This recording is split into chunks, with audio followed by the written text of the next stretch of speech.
Everyone, we're going to do another melt and pour experiment with soap bases, and I'm going to be using turmeric for most of this. We're going to see how it performs in a milk base versus a glycerin clear base. And in the first part of the video, I am going to actually be using indigo powder and the turmeric powder, and I'm melting it down, and I'm using the color blocks. If you want to use these same color blocks, I have a link down in the description below. Otherwise, you could just kind of follow along. The goal of this tutorial or experiment was to try to get no clumping, or at the end of the pour, when you release them from the mold, have less speckles all pooled at the bottom of the bar of soap. So with the first attempt, I used indigo powder. Originally I wanted to do an activated charcoal soap, but I grabbed the wrong color block, not really paying attention, so this is what we got. I just took off little chunks of the color block and sort of melted it down in the hot melt and pour soap, and then once everything was fully incorporated, I went ahead and added it to the soap mold. I am using a full pound of soap for the first part of the video. I also wanted to make sure these were an all-natural soap bar, so I decided to use essential oils to fragrance this bar of soap. So I did a blend of lemongrass, lavender oil, and tea tree oil, and I did a combination of the three, and I did 15 milliliters, and I put them in a glass container. It equals about 0.5 ounces. The reason why I put it in this glass container is, one, so it wouldn't like melt through a plastic container, and two, just to show you guys the different measurements is an easy way to see it. I love using that little glass cup. Once everything was fully incorporated, I went ahead and added the essential oil. It also gave time for my soap to cool down, because with essential oil you do want to add them at a cooler temp, just so the fragrance doesn't like burn off, because heat can make it like evaporate when you add it to soap, if you didn't know that. So again, I went ahead and just poured these into the mold. I was trying to do a design. It really didn't work out the way I intended, but this was all part of the experiment, and we just went from there and saw what happened. Again, you can just see me kind of playing around pouring it. When I popped it out of the mold, I noticed the turmeric came out quite well. It was kind of the way I wanted it, but the indigo powder left quite a bit of chunks in it, and I think if it was just the milk base, or not a transparent soap base, it wouldn't have been as noticeable, but you could kind of see some of the chunks come through.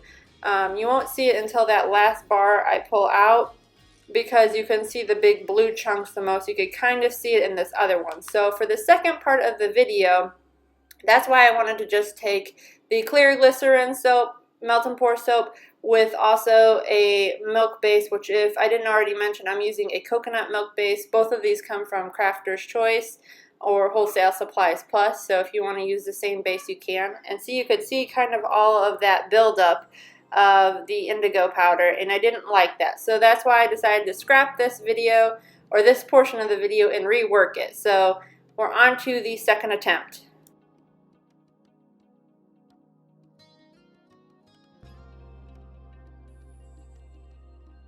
So for this second attempt, I pretty much kept everything the same as far as the ratios. I'm just only doing a 4-ounce bar for each soap base.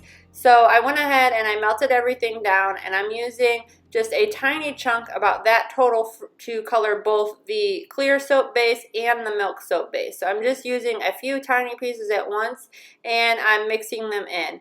And throughout the video, you'll see me use the temp gun to kind of give you an idea of what temperatures the soap is at when I'm pouring the soap, or just checking it to see how it's melting down. That should give you guys a good idea, if you want to do something like this, at what temps the soap needs to be at. One thing to keep in mind, different soap bases react a little bit different at different temps, so you always want to use or look up what is recommended on the place where you buy the soap. Look on their website and see what the melting point temp is, and that gives you a good idea of how to know when the ingredients should stay suspended in your soap base. I also have another video about how to achieve perfect swirls for a soap base. That's a good video, and it goes into a little bit more detail on the temperature of your soap.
After the soap was poured, I let it sit out for about 3 to 4 hours, and then it was ready to take out of the mold. Once I took it out of the mold, I was very pleased with the results. And you'll see that the turmeric powder is evenly dispersed throughout the glycerin. We don't have a lot of it sitting at the bottom and the base. And on the coconut milk base, or if you were going to use any kind of white base, there's very little sitting at the bottom. So I would say these color blocks do help disperse the color pretty evenly and leave minimal spotting or all the buildup at the bottom of the soap bar. If you enjoyed watching this video, don't forget to like and subscribe to the channel. I will be posting more videos like this soon. And I just want to thank you all again for watching the video. If you have questions or comments, don't forget to leave them down below, and I'll try to answer them as soon as I can. Thank you.